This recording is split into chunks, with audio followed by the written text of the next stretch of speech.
Now, when speaking of reviewing, I need to say that the review process should be collaborative. A lot of times we do send information to somebody, ask them to review it, and then get it back later. But it can be a lot more expedient if you can just have a meeting. Of course, it's very, very cost ineffective to go fly somewhere every time you want to talk about a document.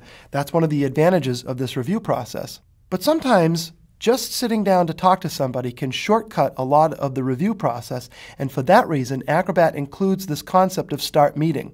If you select Start Meeting, you're actually going to launch a new product from Adobe called Adobe Acrobat Connect. It's based on the Macromedia Breeze technology that Adobe acquired when Adobe acquired Macromedia. And it's a live collaboration session via the internet that allows you to not only look at documents, but see one another if you have video cameras, and actually even control each other's computers so that as you're working through these processes, you could actually open the original spreadsheet, make some changes, and then create a PDF file to show perhaps other people in the review process that aren't connected via Adobe Acrobat Connect. And once you install Acrobat, you'll notice there are Start Meeting buttons all over the place. Adobe is doing this because Adobe feels that this collaborative process is something that we as business people can use to save an awful lot of time and money. Now, there's one more collaborative tool that I want to point out, and I'll jump over to our folder here in Lesson 2. I have a logo file, and I'll zoom out. This is kind of a plain-looking file. Perhaps it needs a little bit to describe what I have here. And for that reason, Adobe introduces a new tool called the typewriter.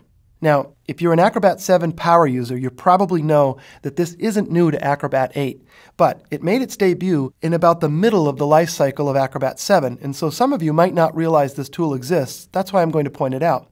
It was originally designed to give people who receive a PDF form the ability to fill out the form even if there aren't any fields built into that form. With a typewriter tool, you create essentially a virtual typewriter, where the form is the piece of paper in the typewriter, and the tool becomes your ability to add text to the document.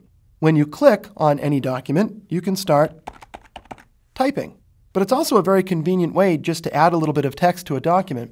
Another reason that I point it out is because, as with the commenting technology in Acrobat 7, you can enable someone who is a reader user to be able to use the typewriter tool in the free Adobe Reader. So if you're going to create a form that has no fields on it that someone can fill out, yet you want them to be able to fill it in and send it back to you with the free reader, that's the real purpose of the typewriter tool. However, I actually end up using it frequently for this purpose here.